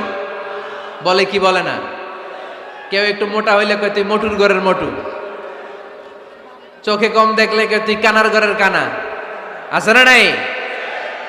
না না, স্টপ, থামেন, অনেক হয়েছে, আর না, এগুলো বলা যাবে না। কারো আকৃতি নিয়ে খোটা দেয়া, ঠাট্টা করা, এটা স্বয়ং আল্লাহর সাথে ঠাট্টা করার শামিল, ঠিক কিনা? কারো নাক যদি ছোট হয়, এরে কয় বোচা, তোর নাক বোচা। ফেনীতে আপনারা কি বলেন? হ্যাঁ, তো এই যে যার নাক বোচা হয়েছে, ও কি নিজে বানাইছে? যার নাক খাড়া, এটা বানাইছে কে? যে কালো, বানাইছে কে? সাদা শুভ্র, বানাইছে কে? তার মানে কারো আকৃতি নিয়ে যদি আপনি ঠাট্টা করেন, স্বয়ং আল্লাহর সাথে ঠাট্টা করলেন। কারণ কেউ কারো চেহারা বানানোর দায়িত্ব পায় নাই। মাতৃগর্ভে থাকতেই আমাদের চেহারার আকৃতিগুলো দান করেছে কে?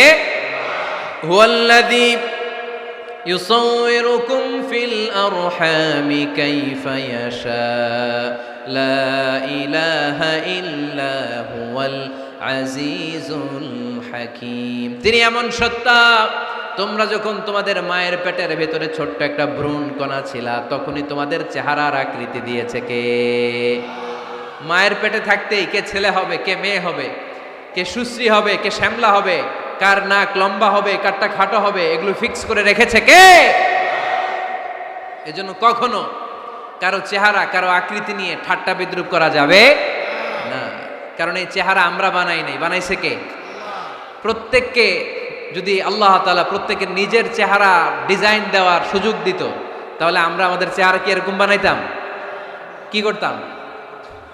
আপনাকে যদি আপনার চেহারা তৈরি করার ডিজাইন আল্লাহ দিত, যে তুমি যেমন মনে চাই নিজের চেহারাটার ডিজাইন দাও, কেমন বানাতেন নিজেকে? কথা বলেন, কয়েকজন বলেন না? হ্যাঁ, সবচাইতে সুন্দর, সবচাইতে সুন্দর করে আমি আমার অবয়বটাকে তৈরি করতাম। কোন নারীকে যদি তার চেহারার ডিজাইন তৈরি করার সুযোগ আল্লাহ দিতেন, সে নারী তাকে বিশ্ব সুন্দরী করে তৈরি করত, ঠিক কিনা? এটা আল্লাহ আমাদেরকে দেয় নাই, এটা আল্লাহ তাআলা নিজ হাতে রেখেছে, নিজে করেছে। তাই কারো আকৃতি নিয়ে ব্যঙ্গ করলে স্বয়ং আল্লাহর সাথে ব্যঙ্গ করার শামিল। চিল্লায় বলেন ঠিক কিনা? সাইয়েদনা ইবনে মাসউদ রাদিয়াল্লাহু তাআলা আনহুর পায়ের নলা ছিল চিকন। হাদিসে এসেছে দাকিকুস সাকাইন, ওনার পা দুইটা ছিল চিকন। খেজুর পাড়ার জন্য ইবনে মাসউদ রাদিয়াল্লাহু তাআলা আনহু যখন খেজুর গাছে উঠলেন, সাহাবারা সাইয়েদনা ইবনে মাসউদের পা দেখে হাসাহাসি শুরু করে দিল। বিশ্বনবী বললেন, খবরদার খবরদার, ইবনে মাসউদের চিকন পা দেখে তোমরা হেসো না। ইবনে মাসউদের চিকন পা দেখে তোমরা হাসো। কিয়ামতের ময়দানে ইবনে মাসউদের এই চিকন পা গুলো যদি মিজানের পাল্লায় রেখে দেওয়া হয়, এই পা দুইটার ওজন উহুদ পাহাড়ের চেয়ে ওজনওয়ালা হয়ে যাবে। এজন্য খবরদার, জিহ্বা আছে বলে যে কোনো কমেন্ট করবেন না। এই আবার কি হইছে দেখ, আওয়াজ কেন? হ্যাঁ, আর কি দেখবেন? এখনই তো বিদায় নেব আমি, চুপ করেন না, এবার থামেন। জিহ্বা আছে বলেই, জিহ্বা আছে বলেই যে কোনো ধরনের মন্তব্য করা যাবে না। আল্লাহর হাবিব সাল্লাল্লাহু আলাইহি ওয়াসাল্লাম বলেছেন, মাইয়াদমান লি মা বাইনা লিহিয়াইহি ওয়া মা বাইনা রিজলাইহি আদমান লাহুল জান্নাহ। ও আমার উম্মতেরা, তোমাদের মধ্য থেকে কেউ যদি আমাকে দুইটা অঙ্গের গ্যারান্টি দেয়, কয়টা অঙ্গের? সবাই বলতে হবে কয়টা? আমার কোন উম্মত যদি আমাকে দুইটা অঙ্গের গ্যারান্টি দেয় যে তারা এই দুই অঙ্গের পাপ করবে না, আমি তাদেরকে জান্নাতের গ্যারান্টি দেই। এক নম্বরে মা বাইনা লিহিয়াইহি, দুই চোয়ালের মাঝখানে যা থাকে মানে জিহ্বা। আমার কোন উম্মত যদি আমার গ্যারান্টি দেয় জিহ্বা দিয়ে কোনো মিথ্যা বলবে না, কাউরে বাজে কথা বলবে না, ঠাট্টা বিদ্রূপ করবে না, জিহ্বা দিয়ে যে এই পাপ কাজগুলো হয় এগুলো করবে না, আর দুই রানের মাঝখানে যে অংশ আছে লজ্জাস্থান, এই দুইটা অঙ্গের গ্যারান্টি যদি আমার কোন উম্মত আমারে দেয়, আমি আমার ওই উম্মতকে জান্নাতের গ্যারান্টি দিয়ে দেব। খবরদার ফেনীবাসী, খবরদার। মন চাইলেই যা মনে চাই মুখ দিয়ে বলা যাবে। আমার রাসূল সাল্লাল্লাহু আলাইহি ইসলামের 11 জন স্ত্রী, এর মধ্যে একজন স্ত্রী ছিলেন একটু স্থূল আকৃতির, মানে মোটা। কি ছিলেন জানেন? ওই স্ত্রীর নাম কি? সফিয়া। কি নাম? সফিয়া বিনতে হুয়াই ইবনে আখতাব। উনি আল্লাহর হাবিব সাল্লাল্লাহু আলাইহি ইসলামের সব স্ত্রীদের মধ্য থেকে একটু স্থূলকার ছিলেন, একটু ফেটি ছিলেন, মোটা ছিলেন। আম্মা জান আয়েশা একবার ওনার প্রতি রেগে আল্লাহ রাসূল সাল্লাল্লাহু আলাইহি ইসলামের কাছে বিচার দিলেন যে আপনার মুটি বউ, মুটকি বউ। আল্লাহর হাবিব সাল্লাল্লাহু আলাইহি ইসলাম এই কথা শুনে রেগে গেলেন। আয়েশা, এটা তুমি কি বললা? তুমি সফিয়ারে মুটি বলে গালি দিলা। লাকাদ কুলতিলা কালিমাতান লাউ মুসিজাতহু লা মাসাজাতিল বাহর। আয়েশা, তুমি এমন একটা কথা সফিয়ার শানে বলেছো, এই কথাটাকে যদি সাগরের মধ্যে ঢেলে দেওয়া হয়, এই কথাটার তিক্ততা আর পঙ্কিলতা পুরো সাগরের নীল পানিকে মুহূর্তে কালো করে দিবে। এজন্য খবরদার, জিহ্বা সামলান। সাহাবারা রাদিয়াল্লাহু তাআলা আনহু আজমাইন, ওনারা জিহ্বা ধরে মাঝে মাঝে জিহ্বার মধ্যে বাড়ি দিতেন আর কাঁদতেন আর বলতেন, জিহ্বা, তোর কারণে কিয়ামতের দিন আমরা আল্লাহর কাছে ধরা খেয়ে যাব। মুমিন চাইলেই এই মুখ দিয়ে যা মনে চায় বলতে পারে। তাহলে 4 নাম্বার, গাইডলাইন হচ্ছে লা ইয়াসখার কওমুন মিন কওম, কোন বিশ্বাসী বান্দা কখনো অন্য বিশ্বাসী বান্দাকে ঠাট্টা বিদ্রূপ করতে পারবে। 5 নম্বরে আল্লাহ বললেন ওয়ালা তালমিজু আনফুসাকুম, খবরদার অন্যের দোষ খুঁজবা না। ও আমার বিশ্বাসী বান্দারা, নিজের দোষ খোঁজো, অন্যের দোষ খোঁজো না। দেখেন সমাজটারে শান্তিপূর্ণ বানানোর জন্য আল্লাহর পক্ষ থেকে কি সুন্দর মোরাল এন্ড এথিক্যাল ইনস্ট্রাকশনস, কি চমৎকার গাইডলাইন। অন্যকে ঠাট্টা করো না। ওয়ালা তালমিজু আনফুসাকুম, নেভার ডিফেম ইচ আদার, একে অপরের দোষ খোঁজো না, নিজের দোষ খোঁজো। কার দোষ খুঁজবেন? আরো জোরে বলতে হবে, কার দোষ খুঁজবেন? অন্যের দোষ খোঁজা যাবে? কিছু লোক আছে দেখবেন সারা দিন চায়ের দোকানে বসে এই বাড়িতে এই সমস্যা, ওই বাড়িতে এই সমস্যা, ওই বাড়িতে এই সমস্যা, তোর বাড়িতে কি সমস্যা? কিছু লোক আছে এই হুজুরের এইটা খারাপ, এই হুজুরের ওইটা ভালো না, এইটা খারাপ, এইটা সমস্যা, এটা সমস্যা, তোর কি সমস্যা? তোর সমস্যা তুই খুঁজে বের কর, নিজের সমস্যা খুঁজে বের কর। যে নিজে নিজের সমালোচনা করতে পারে সেই সর্বাপেক্ষা বুদ্ধিমান। এজন্য খবরদার আমার কলেজার টুকরা যুবক ভাইয়েরা, কখনো কাউকে ব্যঙ্গ করে, বিদ্রূপ করে, ছোট করে কোনো মন্তব্য করা যাবে না। কখনো অন্যের দোষ খোঁজা যাবে না। দোষ আমরা খুঁজবো, নিজের দোষ, ঠিক কিনা? দোষ আমরা খুঁজবো, কার দোষ? চিল্লায় বলতে হবে, কার দোষ? নিজের দোষ খুঁজতে হবে। যারা নিচু মনের মানুষ, এরা মানুষের দোষ নিয়ে কথা বলে। Small people talk about people, average people talk about things and stories, and great people talk about ideas. যারা নিচু মনের মানুষ, এরা মানুষের দোষ নিয়ে কথা বলে। যারা মাঝারি ধরনের মানুষ, এরা এলাকার ঘটনা বিভিন্ন বিষয় নিয়ে কথা বলে। আর যারা বড় মনের মানুষ, এরা আইডিয়া নিয়ে কথা বলে। তারা তাদের আইডিয়াকে কাজে লাগিয়ে সমাজটারে পাল্টে দিতে চায়। যুগ জামানা পাল্টে দিতে চাই না অনেকজন, এক মানুষই আনতে পারে জাতির জাগরণ। এক মানুষই বিপদকালে বাঁচায় কাফেলায়, ক্ষুদ্র ডিঙ্গি বাঁচায় জাহাজ অসীম দরিয়ায়। এজন্য নিজেকে শুধরাতে হবে। ওয়ালা তালমিজু আনফুসাকুম, অন্যের দোষ খোঁজো না, নিজের দোষ খোঁজো। তাহলে ফেনীবাসীরা, এই হোক আমাদের স্লোগান, আমরা নিজেদের দোষ খুঁজবো বেশি, অন্য কারো দোষ কখনো খুঁজবো। আপনি নিজে ঠিক হয়ে যান, দুনিয়া এমনি ঠিক হয়ে যাবে। নিজে ঠিক তো দুনিয়া ঠিক। নিজেকে শুধরান। অন্যের দোষ দেখে তো আমার লাভ নাই। ও কি করছে এটা ও জবাব দিবে, আমি কি করেছি আল্লাহর সুপ্রিম কোর্টের কাঠগড়ায় সেদিন আমাকে জবাব দিতে হবে। চিল্লায় বলো ঠিক কিনা? এজন্যে অন্যের দোষ যেন আমরা না খুঁজি, নিজেকে যেন পরিবর্তন করি। পরিবর্তন করতে রাজি আছি তো সবাই? পরিবর্তনের অগ্রনায়ক হতে রাজি আছি তো সবাই? সিদ্ধান্ত নিতে হবে, শক্ত সিদ্ধান্ত। দাঁড়াতে হবে, সৈনিকের মতো দাঁড়াতে হবে, ঠিক কিনা? আধারে ভয় পেও না, আলো আছে আড়ালে, অন্ধকার পালিয়ে যাবে তুমি উঠে দাঁড়ালে। নিজেকে দাঁড়াতে হবে, নিজের সাথে নিজের শক্ত বোঝাপড়া করতে হবে। অন্যের দোষ খোঁজার সময় আমাদের নাই। চিল্লায় বলো ঠিক কিনা? দোষ খোঁজা যাবে না, নিজের দোষ নিজের আমরা খুঁজবো। বসেন বসেন। কে ঢুকছে এখানে? হ্যাঁ, কারেন্টে শক করছে। সাপ, সাপ ওয়াজ শুনতে আসে।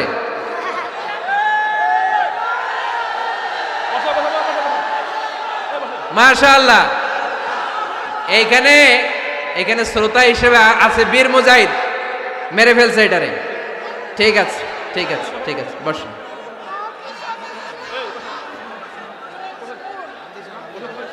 এখনো কথা বাকি, বসেন। একটা আওয়াজ হবে না, একটা আওয়াজ হবে না। আবার আওয়াজ হয় এখানে। তাহলে ফেনীর ভাইয়েরা, অন্যের দোষ খুঁজবে না, নিজের দোষ খোঁজা যাবে? যাবে যাবে? ক্লান্ত হয়ে গেছেন? কষ্ট হচ্ছে? তারপরে 7 নম্বরে আল্লাহ বললেন ওয়ালা তানাবাযু বিল আলকাব, ওয়ালা তানাবাযু বিল আলকাব। এই ছেলেরা, আমি এখনই উঠে যাব, বিদায় নিচ্ছি, বসো। বসেন ভাই, বসেন। এগুলো অনেক জরুরি কথা, মনোযোগ দিয়ে শুনেন। ওয়ালা তানাবাযু বিল আলকাব, মানুষকে মন্দ নামে ডেকো না। অনেকের নাম চেঞ্জ করে ডাকি, আছে না নাই? না, আমার কলিজার টুকরা ফেনীর ভাইয়েরা, আজ থেকে কখনো কারো নাম চেঞ্জ করে আমরা ডাকবো না। যে নামে তাকে ডাকলে সে খুশি, আমরা ওই নামে ডাকবো, পারবো তো? কারণ প্রত্যেকের নামটা প্রত্যেকের কাছে বড্ড দামি, প্রত্যেকের নামটা প্রত্যেকের কাছে বড্ড প্রিয়। আপনার নাম কি? লিটন ভাই, মাহবুল হক লিটন ভাই। আপনার কাছে মনে হইতে পারে আরে লিটন একটা নাম হইলো, এ তো কত আছে আমাদের এলাকায়। না, এলাকায় অনেক আছে ঠিক, কিন্তু লিটন ভাইয়ের কাছে লিটন নামটা খুব আদরের, যত্নের, ঠিক কিনা? আমার নাম কি? আমার নাম মিজান।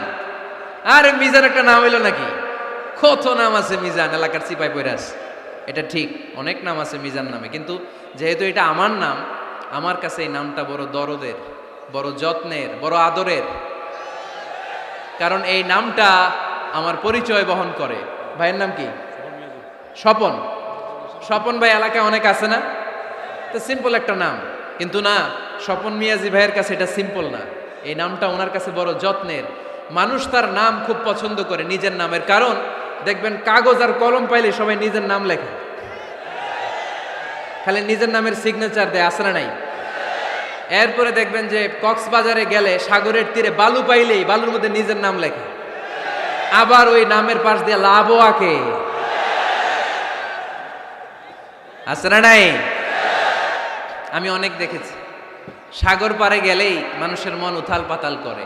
তো সাগরের বালিতে নিজের নামটা বড় করে লেখে, চারদিক দিয়ে লাভ, মানে এই নামটারে আমি লাভ করি। এটা প্রমাণ করে প্রত্যেকে নিজের নামটারে বড্ড বেশি ভালোবাসে, ঠিক কিনা?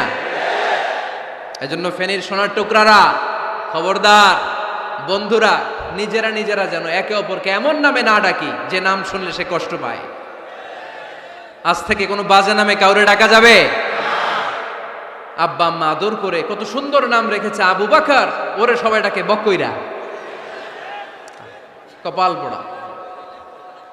আব্বা আম্মা নাম রেখেছে আবু ওয়াক্কাস, ওরে ডাকে আক্কাইচা। কত সুন্দর নাম, আমার আল্লাহর নামের সাথে মিলিয়ে আব্দুল কুদ্দুস নাম রেখেছে, ওরে ডাকে কুদ্দুচ্চা, আছে না নাই? কবিরা গুনাহ করেছেন আপনি, কবিরা গুনাহ। It's not a simple deal, এটা সাধারণ কোনো ব্যাপার না, এগুলো সবগুলো কবিরা গুনাহ। কোনোদিন কাউকে ঠাট্টা বিদ্রুপ করে কিছু বলবো না, কখনো অন্যের দোষ খুঁজবো না, কারো নাম বিকৃত করে কোনোদিন কারো মনে কষ্ট দিব না, ঠিক কিনা? এরপরে 8 নম্বরে আল্লাহ বললেন, ইয়া আইয়ুহাল্লাযীনা আমানু ইজতানিবু কাসীরাম মিনায-যন্নি ইন্না বা'দায-যন্নি ইস। অবিশ্বাসীরা খবরদার, অনুমান আন্দাজ নির্ভর কোনো কথা বলবে না, যেটা বলবে নিশ্চিত হয়ে বলবে। কার কথা? অনুমান নির্ভর কোনো কথা, আন্দাজ নির্ভর কোনো কথা কোনো মুমিন বলতে পারে? আমার কথা বোঝা যায়? হ্যাঁ ফেনীবাসী, কথা বোঝা যায়? ফেনী না হেনি? হ্যাঁ, আর বাড়ি হেনি, আইসাই রেনি রেনি। আপনারা কি ডাকেন, ফেনী না হেনি? ফেনী। মাশাআল্লাহ মাশাআল্লাহ, খুব সচেতন ফেনীবাসী। দেখছেন আপনাদের জেলা নিয়ে কিছু বললে খারাপ লাগে না? লাগে। তো নোয়াখালী করে গালি দিয়েন না, চিটাঙ্গারে গালি দিয়েন না, কুমিল্লাবাসীদেরকে গালি দিয়েন না। আমার 64 জেলায় সুজলা সুফলা শস্য শ্যামলা, ঠিক কিনা? 64 জেলা নিয়ে আমার এই বাংলাদেশ। প্রত্যেক জেলায় আমাদের সৌন্দর্য আছে না নাই? এক এক জেলার ভাষার সাথে আরেক জেলার ভাষার কোনো মিল। সিলেটে ছিল আমার গতকাল মাহফিল, তা আমি জিজ্ঞেস করছি, ভাই সাহেব খিতা খররা, আপনারা বালা আসেননি? তো মহা খুশি, কারণ ওদের ভাষায় কথা বলেছি, ওরা ওদের ভাষাটারে বড্ড ভালোবাসে। আমরা প্রত্যেকে আমাদের প্রত্যেকের জেলাটারে বড্ড পছন্দ করি, ঠিক কিনা? এই জিতানিবু কাসীরাম মিনায-যন, আন্দাজ অনুমান নির্ভর কথা মুমিন কখনো বলতে পারে? এজন্য আল্লাহর হাবিব বললেন ইয়াকুম ওয়াজ্জান ফাইন্নায-যান্না কাযাবুল হাদিস, খবরদার তোমাদের উচিত আন্দাজ অনুমান নির্ভর কথা থেকে বেঁচে থাকা, কেননা অনুমান করে কথা বললে পাপ হয়। অনুমান করে কথা বললে কি হয়? আজকে থেকে আমার ফেনীর সোনার টুকরারা অনুমান করে আন্দাজে কোনো কথা বলবো আমরা? বলবো না। ধারণা করে কিছু বলবো না, আর ধারণা করলেও ভালো ধারণা করব। কি ধারণা? রাস্তা দুইটা, একটা পজিটিভ আর একটা নেগেটিভ। মুমিন পজিটিভ ধারণা করে, মুমিন কখনো নেগেটিভ ধারণা করে না। তাহলে কোন দিকে যাব, পজিটিভ না নেগেটিভ? আওয়াজ করে, পজিটিভ না নেগেটিভ? যারা মুনাফিক এরা ইয়াত্তাবিউনা ইল্লা যান ওয়া ইন্না যান্না লা ইউগনি মিনাল হাক্কি শাইআ। যারা মুনাফিক এরা আন্দাজ অনুমান নির্ভর মানুষের ব্যাপারে কথা বলে, আর আন্দাজ অনুমান কখনো সত্যের বিকল্প হতে পারে না। আন্দাজ অনুমান কখনো সত্যের বিকল্প হতে পারে? এজন্য দৃষ্টিভঙ্গি বদলান, জীবনকে বদলায় দিবে কে? আমরা কখনো কোনো নেগেটিভ কথা বলবো না, অলওয়েজ পজিটিভ। অলওয়েজ কি?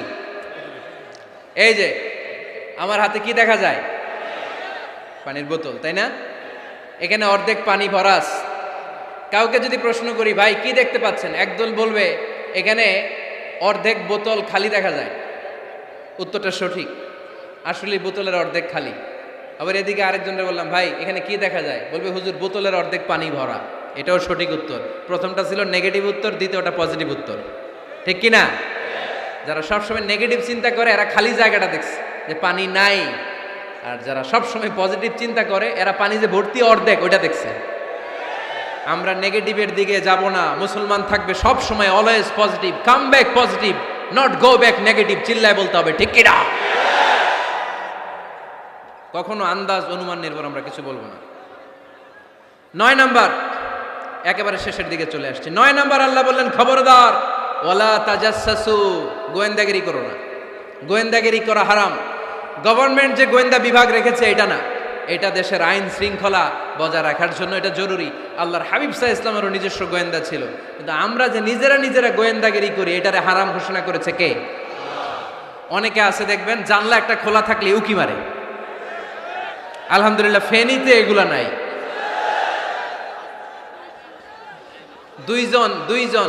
দুইজন ওদিকে কি যেন বলতেছে, উনি আড়ি পেতে কথা শুনে। আছে না নাই? ছিদ্র একটা থাকলে উকি মারে। আছে না নাই? খবরদার ওয়ালা তাজাসসু, গোয়েন্দাগিরি করো না। কখনো কোনোদিন কারো পারমিশন ছাড়া মোবাইলের গ্যালারি চেক করবেন না। কখনো কারো পারমিশন ছাড়া তার ফেসবুকের মেসেঞ্জারে কে কার সাথে চ্যাটিং করেছে এটা করা যাবে না। কখনো কারো পারমিশন ছাড়া তার মেইলের ইনবক্স খুলে দেখা যাবে না। কখনো কারো পারমিশন ছাড়া কারো ব্যক্তিগত চিঠি পড়া যাবে না। দিস ইজ ইসলাম, এটাই ইসলাম। আমরা ইসলামরে শুধু নামাজ আর রোজা আর জিকির আর এই দাড়ির মধ্যে সীমাবদ্ধ করেছি। প্রত্যেকের একটা প্রাইভেসি আছে না নাই? Everyone has privacy and no one should interfere in his privacy or in her privacy. প্রত্যেকের একটা প্রাইভেসি আছে না নাই? মানুষ ছোট হলেও তার একটা সম্মান আছে না নাই? এজন্য ছোট্ট বাচ্চাদেরকে কখনো প্যান্ট খুলতে বলবেন না। অনেকে বলে আরে ছোট মানুষ খোল, আরে তুই খোল, এই খোল তো। আছে না নাই?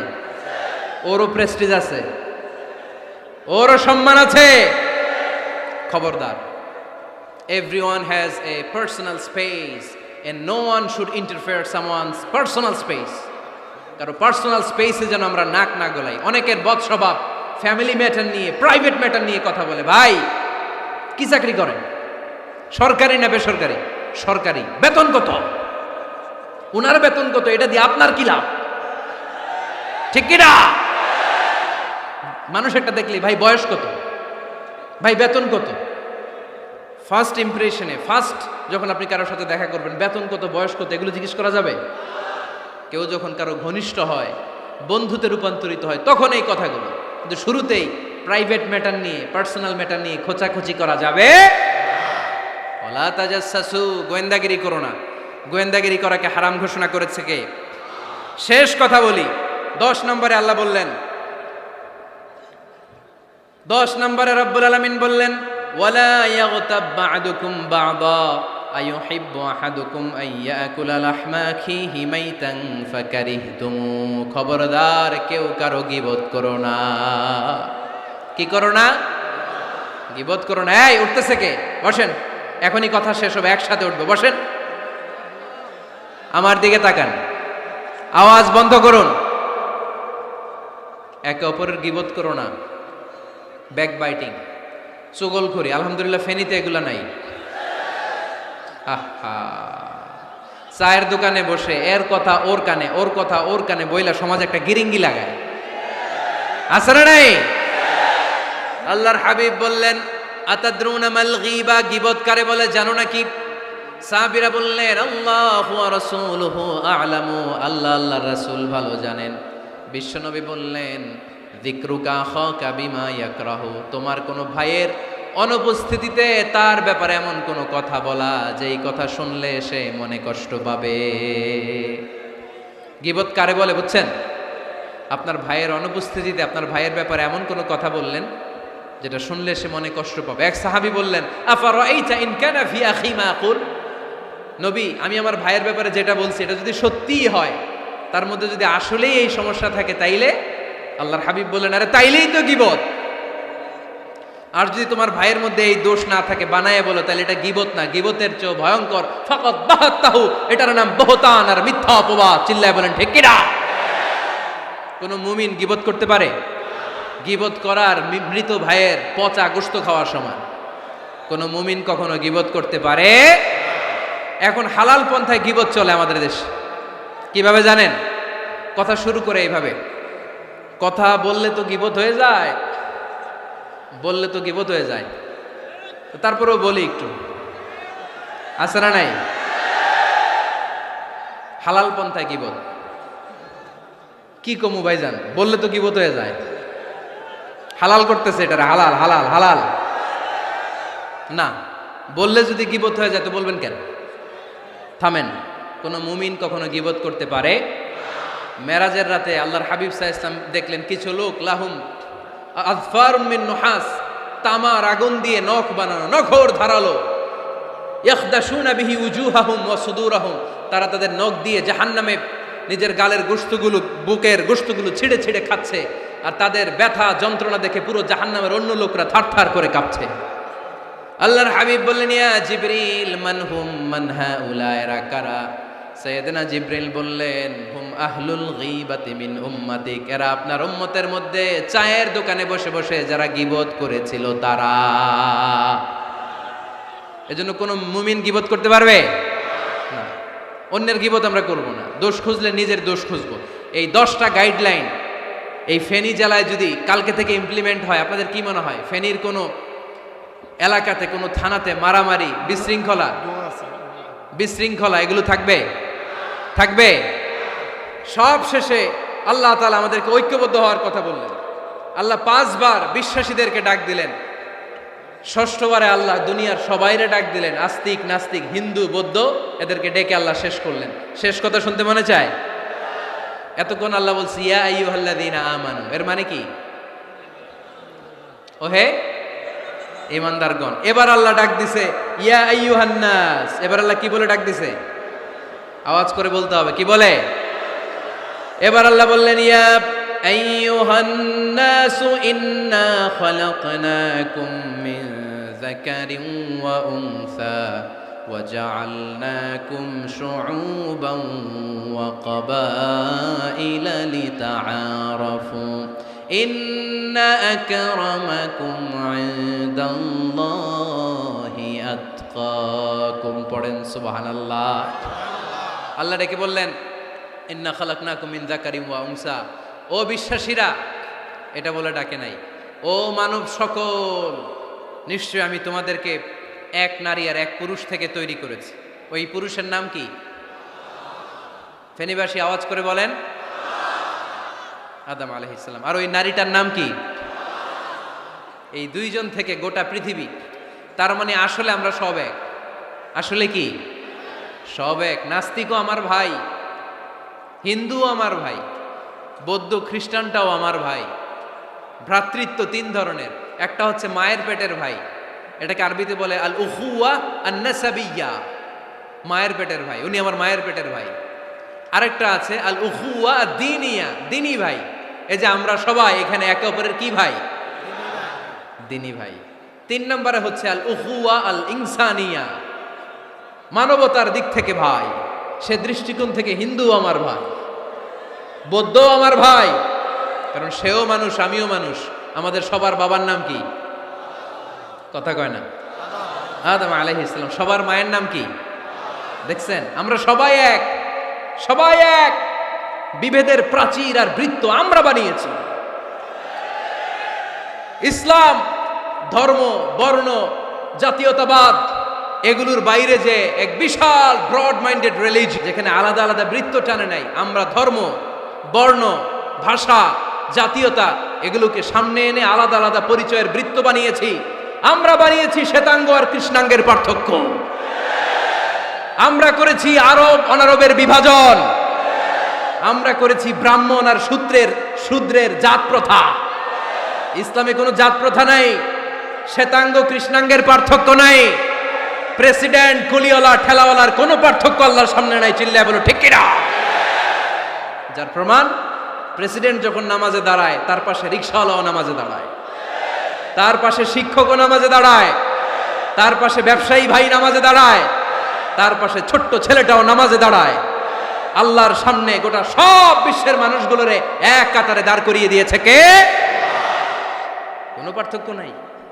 এই পার্থক্য, বিভেদের প্রাচীর আমরা ভেঙেছি। এই বিভেদের প্রাচীরকে ভেঙে গুড়িয়ে দিতে হবে। আমরা মানুষকে মানুষ হিসেবে কনসিডার করি না। দেখলেই বলি কোন দল করেন, দেখলেই বলি কোন পীরের মুরিদ, দেখলেই বলি কোন দল করেন। না না, সবার আগে পরিচয় হচ্ছে আমরা সবাই মানুষ। বাবার নাম আদম, মায়ের নাম হাওয়া। আর আমাদের মধ্যে সবচেয়ে বড় পরিচয় হচ্ছে আমরা মুসলিম। এখানে আমি মুসলিম ছাড়া আর কাউকে দেখতে পাচ্ছি না। সব মুসলিম। আমার কাছে পীরের মুরিদ নাই, তাবলিগের ভাই নাই, জামাত ইসলাম নাই, শাসনতন্ত্র নাই, ঐক্যজোট নাই, বিএনপি নাই, আওয়ামী লীগ নাই, কিচ্ছু নাই।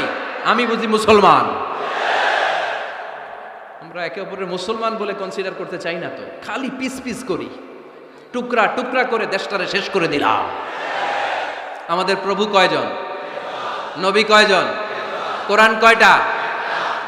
কিন্তু আমাদের মধ্যে বিভাজন। আমরা কি বিভাজন চাই নাকি ঐক্য চাই?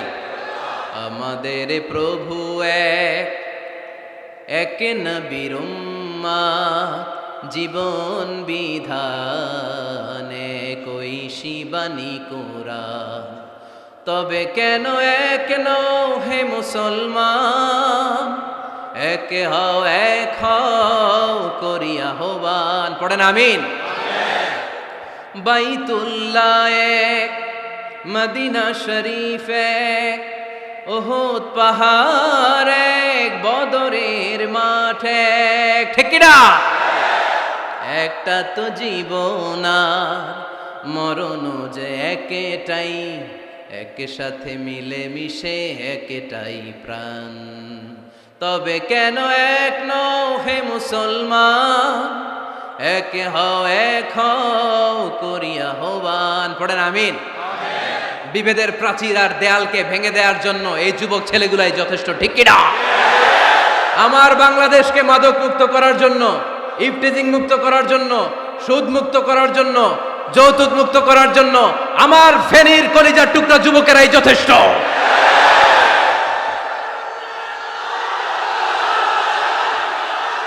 অনেক নারী আছে পিছনে, হাজার হাজার নারী, একজন হিন্দু মুসলমানের উপর অনেক নারী আছে, হাজার হাজার পিছনে, সবাই আছে।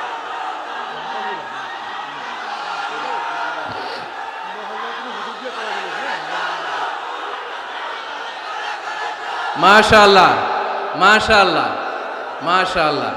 আমরা আসলে বিভেদের প্রাচীর তৈরি করতে চাই না।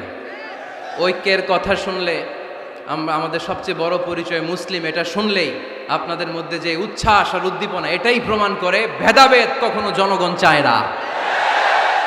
মুসলিম তৌহিদি জনতার হৃদয়ের ভেতরে ভেদাভেদ নাই, হিংসা নাই, বিদ্বেষ নাই। আমাদের আসল পুঁজি ভালোবাসা। আমাদের আসল পুঁজি কি? এই ভালোবাসা দিয়ে আমরা বিশ্ব জয় করতে চাই, ঠিক কি না? পারা যাবে মুসলমান? আর যে 10টা গাইডলাইন, 10টা মেসেজ আজকে শেয়ার করলাম, এগুলো মানা যাবে তো?